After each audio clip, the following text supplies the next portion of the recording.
नमस्कार दोस्तों, स्वागत करता हूं आप सभी लोगों का आप लोगों के अपने YouTube चैनल उत्तर पाठशाला में। दोस्तों, आज की इस वीडियो में हम बात करने वाले हैं MCQ series for video VPDO, जो इस सीरीज का पार्ट 10 है। इससे पहले 9 पार्ट इस सीरीज के हम लोग कर चुके हैं। अगर आप लोगों ने पिछले पार्ट इस वीडियो के नहीं देखे हैं तो इस सेशन के खत्म होने के बाद आप पिछले पार्ट्स को जरूर देखिएगा, क्योंकि उनमें भी हमने आपके 4 और 5 दिसंबर को होने वाले वीडियो वीपीडीओ एग्जाम के लिए बहुत ही महत्वपूर्ण क्वेश्चंस को डिस्कस किया हुआ है, तो उन वीडियोस को भी आप जरूर देखिएगा। दोस्तों, इस सीरीज के अंदर हम आप लोगों के लिए जो आपके सभी सब्जेक्ट्स हैं, यानी कि history, polity, geography, economics, polity जो है, उत्तराखंड करंट अफेयर्स, सभी चीजों से मिश्रित एक श्रृंखला प्रश्नों की लेके आते हैं। और ये सीरीज का पार्ट 10 है। और ये दोस्तों, ये सीरीज आपको हर रात 8 बजे YouTube चैनल उत्तर पाठशाला में देखने के लिए मिलती है। तो सबसे पहले आप सभी लोग इस सेशन को लाइक कर देंगे, शेयर कर देंगे उन सभी दोस्तों के साथ जिनका भी 4 और 5 दिसंबर को वीडियो वीपीडीओ का एग्जाम है, और सब्सक्राइब कर लेंगे हमारे अपने चैनल जो है जिसका नाम है उत्तर पाठशाला। और जो बेल आइकन है दोस्तों, उसको भी आप लोग क्लिक कर लेंगे, ताकि जैसे ही रात 8 बजे ये वीडियो YouTube पे अपलोड हो, आप सभी के पास एक नोटिफिकेशन आ जाए, जिससे आप लोग इस सीरीज को वीडियो वीपीडीओ एग्जाम तक रेगुलरली देखते रहें। और इस सीरीज में दोस्तों जो भी क्वेश्चन हम आप लोगों के लिए लेके आए हैं, वो पिछले कुछ सालों के जो एग्जाम्स हुए हैं, वो एसएससी के हों, यूके ट्रिपल एससी के हों, उन सभी एग्जाम से चुनिंदा जो क्वेश्चंस हैं, वो टारगेटेड क्वेश्चन आपके जो वीडियो वीपीडीओ एग्जाम में पूछे जा सकते हैं, उन्हीं को हम आप लोगों के लिए लेके आए हैं।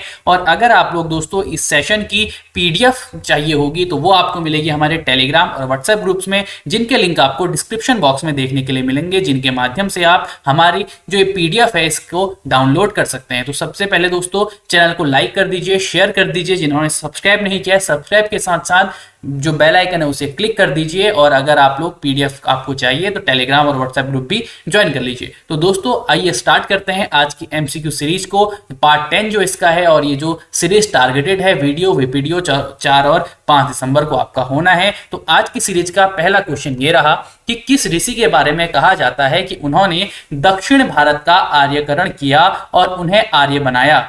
ए ऑप्शन है विश्वामित्र, बी ऑप्शन है आपका अगस्त्य, सी ऑप्शन है वशिष्ठ, और डी ऑप्शन है आपका सांभर। तो आपको बताना है कि इनमें से वो कौन से गुरु हैं जिन्होंने दक्षिण भारत का आर्यकरण किया और उन्होंने क्या बनाया, आर्य बनाया, ये उनके बारे में कहा जाता है। विश्वामित्र, अगस्त, वशिष्ठ या सांभर। और आपका जो राइट आंसर होगा वो होगा दोस्तों ऑप्शन नंबर बी, अगस्त। तो जो अगस्त ऋषि थे दोस्तों, उनके बारे में ये कहा जाता है कि उन्होंने दक्षिण भारत का क्या किया, आर्यकरण किया, और दक्षिण भारत के जो लोग थे उन्हें आर्य बनाया। इस बात को आप लोग ध्यान में रखेंगे। और दक्षिण में आर्य संस्कृति जो लाई गई थी वो अगस्त ऋषि के द्वारा ही लाई गई थी, इस बात को ध्यान में रखेंगे। नेक्स्ट क्वेश्चन ये रहा कि अग्रहार का क्या अर्थ है। ए ऑप्शन है ब्राह्मण को दिया जाने वाला कर मुक्त भूमि अनुदान, बी ऑप्शन है आपका धर्मनिरपेक्ष अधिकारियों को दिया जाने वाला भू अनुदान, सी ऑप्शन है आपका सैनिक अधिकारियों को दिया जाने वाला भू अनुदान, और डी ऑप्शन है आपका इनमें से कोई नहीं। तो आपको बताना है कि जो अग्रहार है इसमें से क्या है। अग्रहार शब्द दोस्तों आपने उत्तराखंड की जो हिस्ट्री है या आपने इंडियन हिस्ट्री है उसमें बहुत बार सुना होगा। तो अग्रहार का आपको अर्थ बताना है, और इस क्वेश्चन के लिए जो राइट आंसर आपका होगा वो होगा आपका ऑप्शन नंबर ए, यानी कि ब्राह्मण को दिया जाने वाला जो कर मुक्त भूमि अनुदान होता था उसी को क्या कहा जाता था, उसी को कहा जाता था दोस्तों अग्रहार। और इस ये जो भूमि होती थी ये कहलाती थी अग्रहार भूमि, यानी कि ब्राह्मणों को कर मुक्त जो भूमि होती थी वो दान में दी जाती थी राजा के द्वारा। तो राजा के द्वारा जो अग्रहार भूमि है वो कर मुक्त जो भूमि अनुदान है वो ब्राह्मणों को दिया जाता था। इस बात को आप लोग ध्यान में रखेंगे। नेक्स्ट क्वेश्चन ये रहा कि मोहम्मद गौरी एवं कन्नौज के राजा जयचंद के मध्य 1194 ईस्वी में हुआ युद्ध किस नाम से प्रसिद्ध है। ए ऑप्शन है आपका तराइन का युद्ध, बी ऑप्शन है आपका तराइन का द्वितीय युद्ध, सी ऑप्शन है चंदावर का युद्ध, और डी ऑप्शन है आपका पानीपत का प्रथम युद्ध। तो आपको बताना है कि जो मोहम्मद गौरी एवं कन्नौज के राजा जयचंद के मध्य 1194 ईस्वी में युद्ध हुआ था वह किस नाम से जाना जाता है। और इस क्वेश्चन के लिए जो राइट आंसर आपका होगा वो होगा आपका सी ऑप्शन चंदावर का युद्ध, यानी कि जो मोहम्मद गौरी था और जो कन्नौज के जो राजा थे राजा जयचंद, उनके मध्य 1194 ईस्वी में चंदावर का युद्ध हुआ था।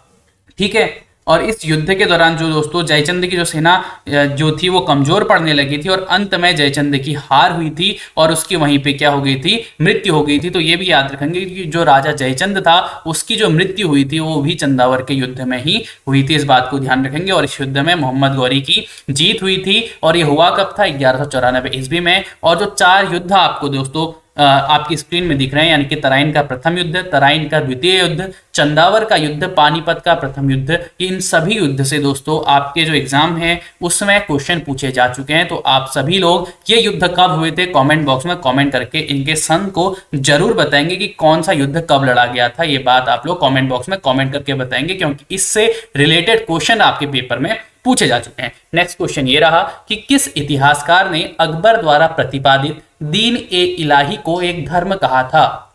ए ऑप्शन आपका अबुल फजल, बी ऑप्शन आपका अब्दुल कादिर बदायूनी, सी ऑप्शन आपका निजामुद्दीन अहमद और डी है इनमें से कोई नहीं। तो आप सभी को पता होगा कि जो अकबर है उसने दीन ए इलाही को स्टार्ट किया था। अब उसे जो है एक धर्म इनमें से किसने कहा आपको बताना है। और इस क्वेश्चन के लिए जो राइट आंसर आपका हो जाएगा वो हो जाएगा आपका ऑप्शन नंबर ए अबुल फजल। तो अबुल फजल जो इतिहासकार था उसने ही अकबर द्वारा प्रतिपादित दीन ए इलाही को दीन ए इलाही धर्म कहा था, इस बात को आप लोग याद रखेंगे। नेक्स्ट क्वेश्चन ये रहा कि भारत में जब क्रिप्स मिशन आया उस समय भारत का वायसराय कौन था।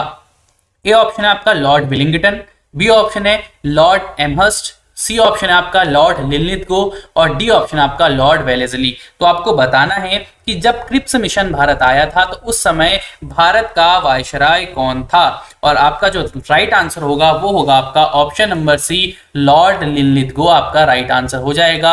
यानी कि जब क्रिप्स मिशन भारत आया था तो उस समय भारत के वायसराय जो थे वो थे आपके लॉर्ड लिनलिथगो। और इस बात को भी आप लोग एग्जाम में जाने से पहले ध्यान में रख के जाएंगे कि जितने भी आपके वायसराय हुए थे उनके टाइम पे जो जो इंपॉर्टेंट घटनाएं हुई थी उनको भी आप लोग जरूर देख के जाएंगे। जैसे जब क्रिप्स मिशन आया तब लॉर्ड लिनलिथगो थे, जब जलियांवाला कांड हुआ तब कौन थे, और जब भारत की माउंटबेटन योजना बनी थी तब कौन थे। तो इस प्रकार की जितनी भी महत्वपूर्ण घटनाएं हुई थी तो उस समय के जो आपके वायसराय हैं उनको आप जरूर देख के जाएंगे। नेक्स्ट क्वेश्चन ये रहा कि गांधी जी भारतीय राष्ट्रीय कांग्रेस के अध्यक्ष जो हैं वो कितनी बार बने।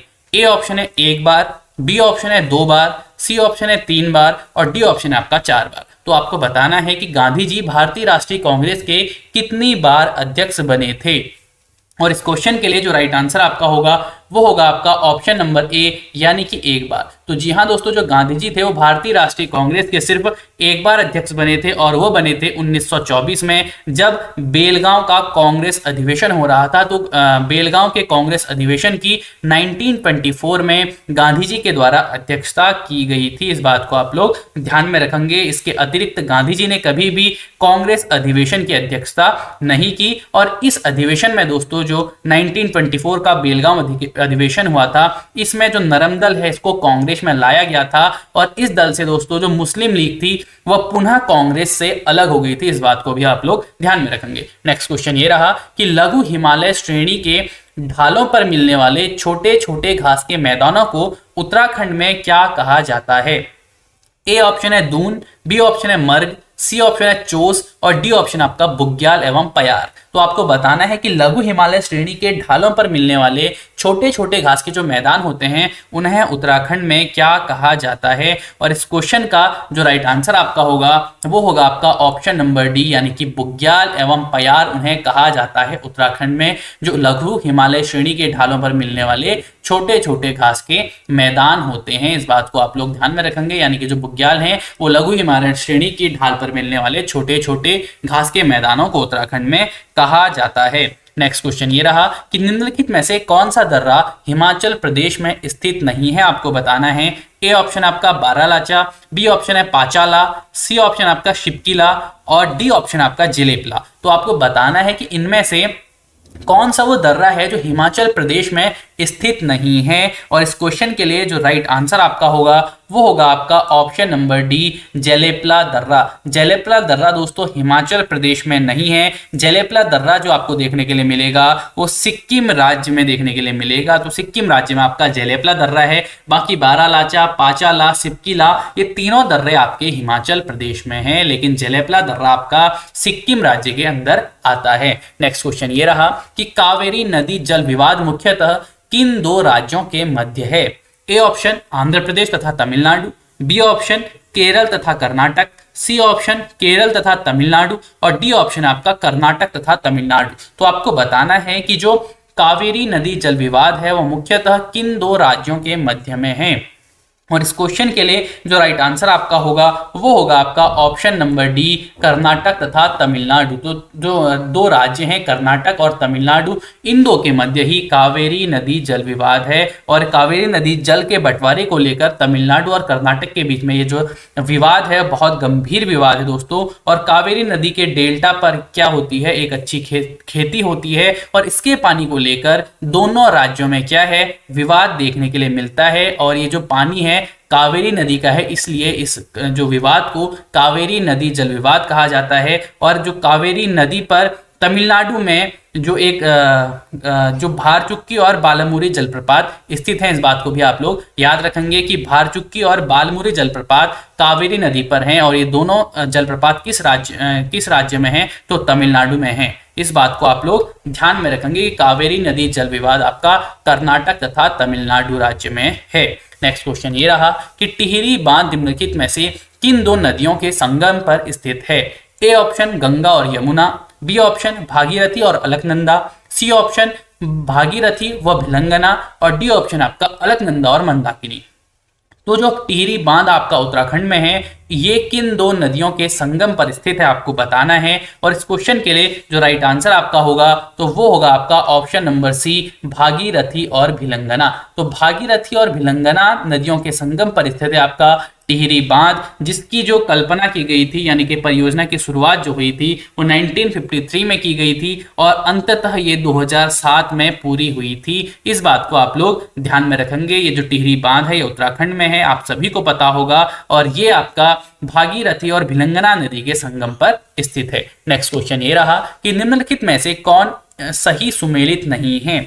ए ऑप्शन राजाजी राष्ट्रीय उद्यान हाथी के लिए फेमस है, बी ऑप्शन पेरियार राष्ट्रीय उद्यान हंगुल के लिए फेमस है, सी ऑप्शन आपका मानस राष्ट्रीय उद्यान हाथी के लिए फेमस है और डी ऑप्शन आपका दुधवा राष्ट्रीय उद्यान जो है वो टाइगर के लिए फेमस है। तो आपको बताना है कि इनमें से कौन सही सुमेलित नहीं है, आपको बताना है। और इस क्वेश्चन का जो राइट आंसर हो जाएगा वो हो जाएगा आपका ऑप्शन नंबर बी, पेरियार राष्ट्रीय उद्यान जो है वो हंगुल के लिए दोस्तों प्रसिद्ध नहीं है। पेरियार राष्ट्रीय उद्यान जो है वो एक हाथी रिजर्व और बाघ अभ्यारण्य के रूप में देखा जाता है। तो जो पेरियार राष्ट्रीय उद्यान है वो फेमस है दोस्तों हाथी के लिए और बाघ के लिए। और पेरियार राष्ट्रीय उद्यान और वन्य जीव अभ्यारण्य जो है दोस्तों ये आपका है केरल राज्य के अंदर। और राजाजी आपका कहाँ है? राजाजी राष्ट्रीय उद्यान आपका उत्तराखंड के अंदर है। दुधवा राष्ट्रीय उद्यान आपका जो है उत्तर प्रदेश के अंदर है। और मानस राष्ट्रीय उद्यान कहाँ है ये आप मेरे को कमेंट बॉक्स में कमेंट करके बताएंगे। नेक्स्ट क्वेश्चन ये रहा कि भारत में बाहरी आक्रमण अथवा सशस्त्र विद्रोह के कारण भारत के राष्ट्रपति द्वारा राष्ट्रीय आपातकाल की घोषणा किसके अंतर्गत की गई है? ए ऑप्शन है आपका अनुच्छेद 352, बी ऑप्शन आपका अनुच्छेद 356, सी ऑप्शन है आपका अनुच्छेद 360 और डी ऑप्शन है आपका अनुच्छेद 368। तो आपको बताना है कि जो भारत में बाहरी आक्रमण अथवा सशस्त्र विद्रोह के कारण भारत के जो राष्ट्रपति हैं उनके द्वारा राष्ट्रीय आपातकाल की घोषणा की जाती है वो किस अनुच्छेद के अंतर्गत की जाती है।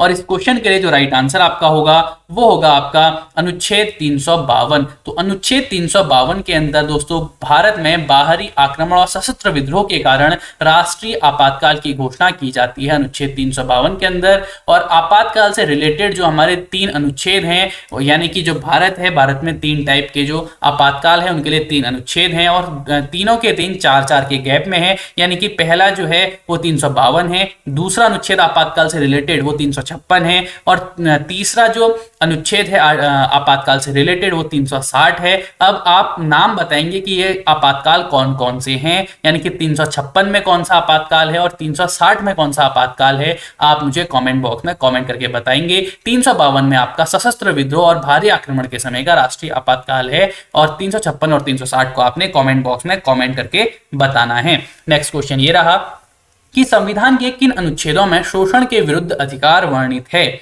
ए ऑप्शन है आपका अनुच्छेद 14 से 18, बी ऑप्शन है अनुच्छेद 19 से 22, सी ऑप्शन आपका अनुच्छेद 23 से 24 और डी ऑप्शन आपका अनुच्छेद 25 से 30। तो आपको बताना है कि शोषण के विरुद्ध जो अधिकार है वो इनमें से किस अनुच्छेद के अंतर्गत वर्णित है। और इस क्वेश्चन का जो राइट आंसर आपका होगा वो होगा आपका अनुच्छेद 23 और 24। तो अनुच्छेद 23 और 24 में दोस्तों शोषण के विरुद्ध अधिकार जो है वो वर्णित है। तो अनुच्छेद 23 और 24 को आप लोग याद रखेंगे, ये एक मौलिक अधिकार है, शोषण के विरुद्ध अधिकार, इस बात को आप लोग ध्यान रखेंगे। नेक्स्ट क्वेश्चन ये रहा कि भारत के उपराष्ट्रपति के पद पर लगातार 2 बार कौन रहा था, आपने बताना है। ए ऑप्शन आपका doctor S Radhakrishnan, B option आपका Shri R Venkataraman, C option आपका डॉक्टर शंकर दयाल शर्मा और डी ऑप्शन आपका श्री वीवी गिरी। तो आपको बताना है कि इनमें से वो भारत के कौन से उपराष्ट्रपति हैं जो उपराष्ट्रपति के पद पर लगातार 2 बार रहे थे। और इस क्वेश्चन का जो राइट आंसर आपका होगा वो होगा आपका डॉक्टर एस राधाकृष्णन, यानी कि डॉक्टर सर्वपल्ली राधाकृष्णन। यानी कि जो डॉक्टर सर्वपल्ली राधाकृष्णन थे वो भारत के पद पर लगातार 2 बार रहे थे। यानी कि जो डॉक्टर सर्वपल्ली राधाकृष्णन थे वो भारत के प्रथम उपराष्ट्रपति और द्वितीय राष्ट्रपति रहे थे, इस बात को ध्यान में रखेंगे। और डॉक्टर एस राधाकृष्णन ने 13 मई 1952 से 12 मई 1962 तक ये भारत के उपराष्ट्रपति रहे थे, यानी कि 2 बार लगातार ये भारत के उपराष्ट्रपति रहे थे। और इनका जो जन्मदिन होता है वो 5 सितंबर के दिन होता है। और 5 सितंबर भारत में किस रूप में मनाया जाता है, तो वो मनाया जाता है आपका शिक्षक दिवस के रूप में। तो डॉक्टर सर्वपल्ली राधाकृष्णन भारत के उपराष्ट्रपति के पद पर लगातार 2 बार आसीन हुए थे। नेक्स्ट क्वेश्चन ये रहा कि विधान परिषद के सदस्य कितने वर्षों के लिए निर्वाचित होते हैं। ए ऑप्शन है आपका 3 वर्ष, बी ऑप्शन है 4 वर्ष, सी ऑप्शन है 5 वर्ष और डी ऑप्शन है आपका 6 वर्ष। तो आपको बताना है कि जो विधान परिषद है उसके जो सदस्य हैं वो कितने वर्षों के लिए निर्वाचित होते हैं। और इस क्वेश्चन का जो राइट आंसर आपका होगा वो होगा आपका ऑप्शन नंबर डी, यानी कि 6 वर्ष। तो जो विधान परिषद के सदस्य होते हैं वो 6 वर्ष के लिए निर्वाचित होते हैं, इस बात को आप लोग ध्यान रखेंगे। और भारतीय संविधान में विधान परिषद के गठन के लिए जो प्रावधान है वो है दोस्तों अनुच्छेद 169। तो आर्टिकल 169 में विधान परिषद के गठन का प्रावधान भारतीय संविधान में किया गया है और विधान परिषद के सदस्यों को 6 वर्षों के लिए निर्वाचित किया जाता है। नेक्स्ट क्वेश्चन ये रहा कि राज्यपालों के लिए एक मार्ग निर्देशक सिद्धांत निर्धारित करने की अनुशंसा किस समिति आयोग ने करी थी। ए ऑप्शन है बलवंत राय मेहता समिति, बी ऑप्शन अशोक मेहता समिति, सी ऑप्शन गोरेवाला समिति और डी ऑप्शन आपका प्रशासनिक सुधार आयोग। तो आपने बताना है कि राज्यपाल के लिए एक मार्ग निर्देशक सिद्धांत निर्धारित करने की अनुशंसा इनमें से किस आयोग के द्वारा की गई थी। और इस क्वेश्चन का जो राइट आंसर होगा वो होगा आपका ऑप्शन नंबर डी, प्रशासनिक सुधार आयोग। तो जो प्रशासनिक सुधार आयोग था इसमें ही राज्यपालों के लिए एक मार्ग निर्देशक सिद्धांत निर्धारित करने की अनुशंसा की गई थी। और जो इसके अध्यक्ष थे वो थे दोस्तों वीरप्पा मोइली। तो वीरप्पा मोइली प्रशासनिक सुधार आयोग के अध्यक्ष थे, जिनकी अध्यक्षता में राज्यपालों के लिए एक मार्ग निर्देशक सिद्धांत निर्धारित करने की अनुशंसा की गई थी। नेक्स्ट क्वेश्चन ये रहा कि क्षेत्रीय ग्रामीण बैंक किसके द्वारा प्रायोजित होते हैं। एसएससी 2016 में पूछा जा चुका क्वेश्चन है।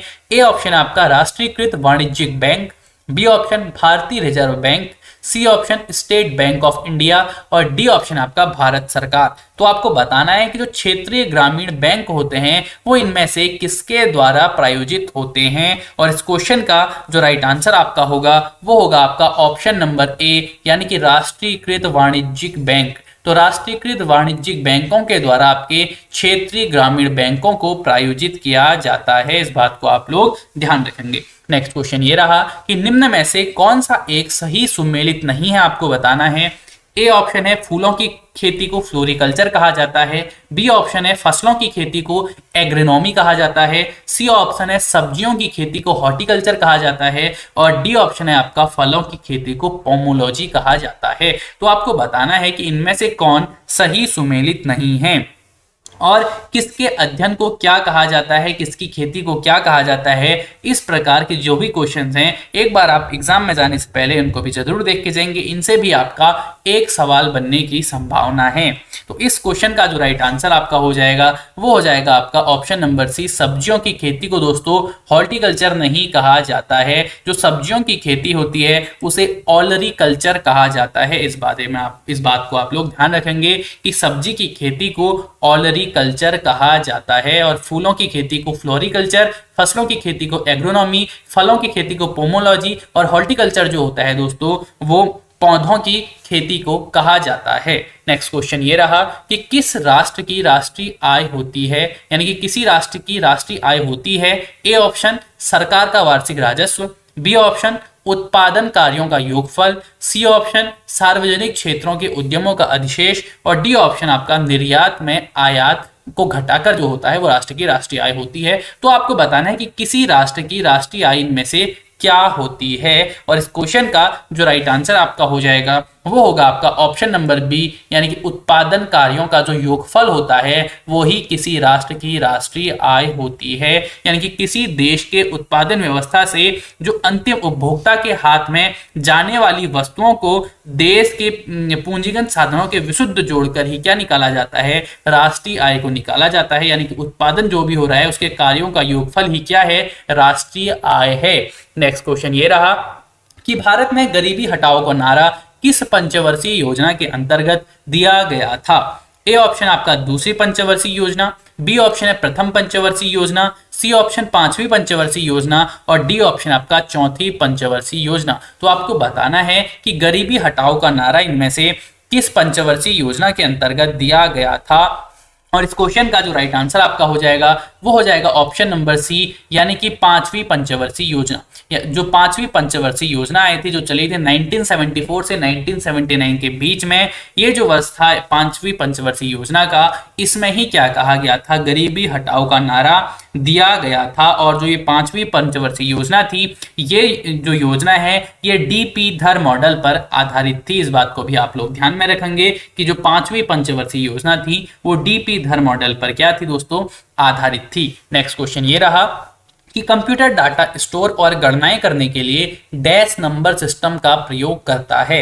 ए ऑप्शन दशमलव, B option hexadecimal, C option octal और डी ऑप्शन आपका बाइनरी। तो आपको बताना है कि कंप्यूटर जो है वो डाटा स्टोर को और गणनाएं करने के लिए किस टाइप की जो नंबर सिस्टम है उनका प्रयोग करता है। और इस क्वेश्चन के लिए जो राइट आंसर आपका होगा वो होगा आपका ऑप्शन नंबर डी, बाइनरी। तो बाइनरी नंबर सिस्टम का प्रयोग करता है कंप्यूटर डाटा स्टोर और गणनाएं करने के लिए। ठीक है, नेक्स्ट क्वेश्चन ये रहा कि निम्नलिखित में से कौन सा युग्म सही सुमेलित नहीं है। ए ऑप्शन विश्व साक्षरता दिवस 8 सितंबर, बी ऑप्शन संयुक्त राष्ट्र दिवस 24 अक्टूबर, सी ऑप्शन विश्व स्वास्थ्य दिवस जो है 7 अप्रैल और डी ऑप्शन आपका विश्व मानवाधिकार दिवस 1 दिसंबर। तो आपको बताना है कि इसमें से कौन सा जो युग्म है वो सही सुमेलित नहीं है और इस क्वेश्चन का जो राइट आंसर आपका होगा वो होगा आपका ऑप्शन नंबर डी, यानी कि विश्व मानवाधिकार दिवस जो है वो 1 दिसंबर को नहीं मनाया जाता है। यानी कि जो विश्व मानवाधिकार दिवस है वो आपका मनाया जाता है 10 दिसंबर को, 1 दिसंबर को वो नहीं मनाया जाता। लेकिन विश्व साक्षरता दिवस आपका 8 सितंबर, संयुक्त राष्ट्र दिवस आपका 24 अक्टूबर और विश्व स्वास्थ्य दिवस आपका 7 अप्रैल को मनाया जाता है। तो इन सभी अंतरराष्ट्रीय दिवस को भी आप लोग अपने माइंड में रखेंगे और विश्व मानवाधिकार दिवस जो है वो आपका 10 दिसंबर को मनाया जाता है। नेक्स्ट क्वेश्चन ये रहा कि निम्नलिखित में से कौन सुमेलित नहीं है। A option Hopman cup tennis से, B option Azlan Shah cup hockey से, सी ऑप्शन सुधीरमन कप शतरंज से और डी ऑप्शन आपका उबेर कप बैडमिंटन से। तो आपको बताना है कि इनमें से कौन सही सुमेलित नहीं है और इस क्वेश्चन का जो आपका सही आंसर होगा वो होगा आपका ऑप्शन नंबर सी, यानी कि जो सुधीर रमन कप है वो शतरंज से रिलेटेड नहीं है, यानी कि सुधीर रमन कप शतरंज से रिलेटेड नहीं है। लेकिन जो सुधीर रमन कप है वो है आपका मिक्स्ड बैडमिंटन चैंपियनशिप से रिलेटेड। तो सुधीर रमन कप जो है वो मिक्स्ड बैडमिंटन चैंपियन से रिलेटेड है। Hoffman cup tennis, Azlan Shah cup hockey और उबेर कप बैडमिंटन, इन सभी जो खेल से रिलेटेड आपकी ट्रॉफियां हैं इनको भी आप लोग ध्यान में रखेंगे। और आप लोगों का जो नेक्स्ट क्वेश्चन है वो ये रहा कि उत्तराखंड के प्रथम पुलिस महानिदेशक कौन थे? महिला कांस्टेबल 2016 में पूछा जा चुका क्वेश्चन है। ए ऑप्शन आपका जेसी पांडे, बी ऑप्शन आपका BS सिद्धू, सी ऑप्शन आपका संजय गुंजियाल और डी ऑप्शन आपका अशोक कांत सरन। तो आपको बताना है कि उत्तराखंड के प्रथम पुलिस महानिदेशक कौन थे, और इस क्वेश्चन का जो राइट आंसर आपका होगा वो होगा आपका option number D, Ashok Kant Saran. तो अशोक कांत सरन जो थे वो भारत के प्रथम पुलिस महानिदेशक थे, इस बात को आप लोग याद रखेंगे। नेक्स्ट क्वेश्चन ये रहा कि उत्तराखंड विधानसभा में कितने सदस्य मनोनीत किए जाते हैं? PCS 2016 प्री में पूछा जा चुका क्वेश्चन है कि उत्तराखंड विधानसभा में कितने सदस्य मनोनीत किए जाते हैं?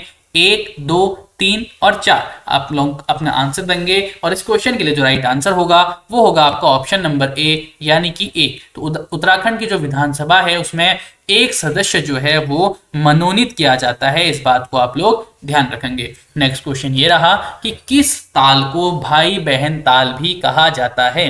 ए ऑप्शन आपका मासर ताल, बी ऑप्शन आपका यम ताल, सी ऑप्शन है सिद्ध ताल और डी ऑप्शन आपका नरसिंह ताल। तो आपको बताना है कि इनमें से किस ताल को जो है भाई बहन ताल कहा जाता है, और इस क्वेश्चन का जो राइट आंसर आपका होगा वो होगा आपका ऑप्शन नंबर ए, मासर ताल। तो जो मासर ताल है इसे भाई बहन ताल कहा जाता है, इस बात को आप लोग याद रखेंगे। नेक्स्ट क्वेश्चन ये रहा कि उत्तराखंड की पहाड़ियों में चाल खाल का संबंध किससे है?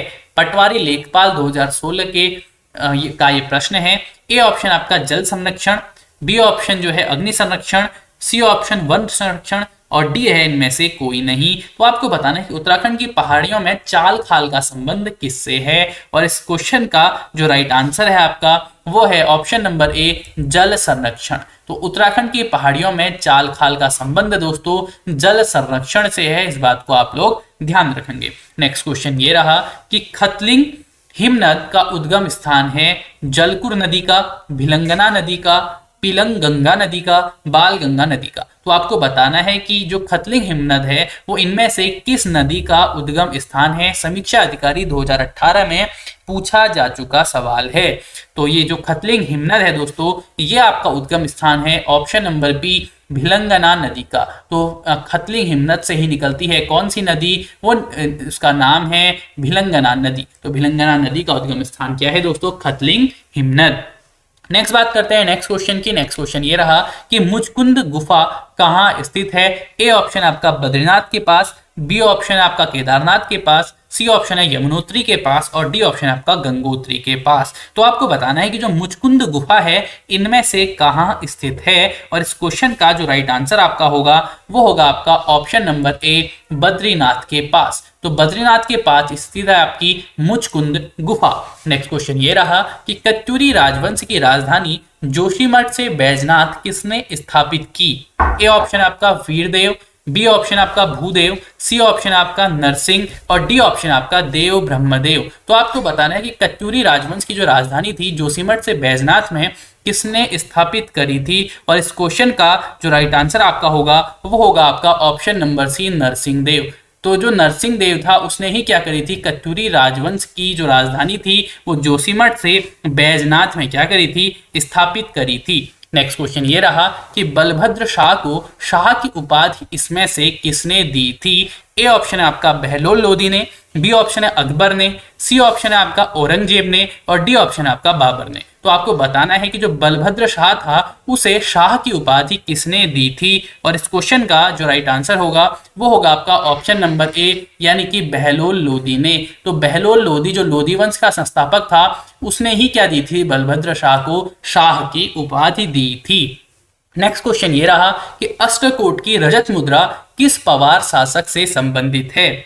ए ऑप्शन है आपका फतेह शाह, बी ऑप्शन है प्रदीप शाह, सी ऑप्शन आपका दिलीप शाह और डी ऑप्शन आपका प्रद्युम्न शाह। तो आपको बताना है कि जो अष्टकोट की रजत मुद्रा है वो किस पवार शासक से संबंधित है। और इस क्वेश्चन का जो राइट आंसर आपका होगा वो होगा आपका ऑप्शन नंबर ए फतेह शाह। तो फतेह शाह जो है उससे ही रिलेटेड है कौन, अष्टकोट की रजत मुद्रा। तो फतेह शाह कौन सा शासक था, पवार का शासक था और इससे रिलेटेड है अष्टकोट की रजत मुद्रा। नेक्स्ट क्वेश्चन ये रहा कि चंपावत पर शासन करने वाला अंतिम नरेश कौन था। ए ऑप्शन है ज्ञानचंद, बी ऑप्शन है भीष्मचंद, सी ऑप्शन है अभयचंद और डी ऑप्शन आपका तोहरचंद। तो आपको बताना है कि जो चंपावत है उस पर शासन करने वाला अंतिम शासक कौन था।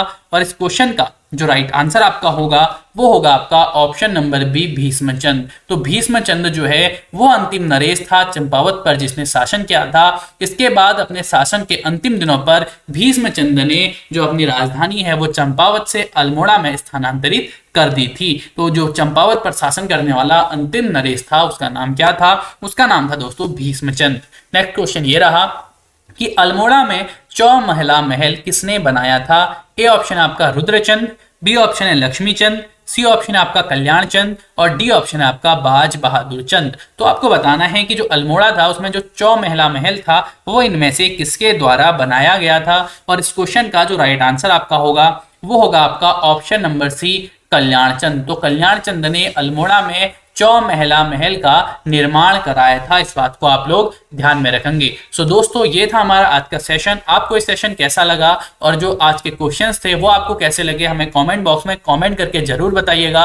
और अगर आपको आज के सेशन से कुछ नई चीजें सीखने को मिली हैं, कुछ ऐसे क्वेश्चंस देखने के लिए मिले हैं जो आपको पहले से नहीं आते थे, तो इस सेशन को लाइक एंड शेयर जरूर कीजिएगा। और जिन्होंने भी चैनल को अभी तक सब्सक्राइब नहीं किया है, सब्सक्राइब करने के साथ साथ बेल आइकन को भी जरूर क्लिक कीजिएगा ताकि रात 8 बजे जैसे ही ये सीरीज वीडियो के लिए YouTube पे अपलोड हो आप सभी के पास नोटिफिकेशन आ जाए और रेगुलरली आप इस वीडियो को देखते रहें।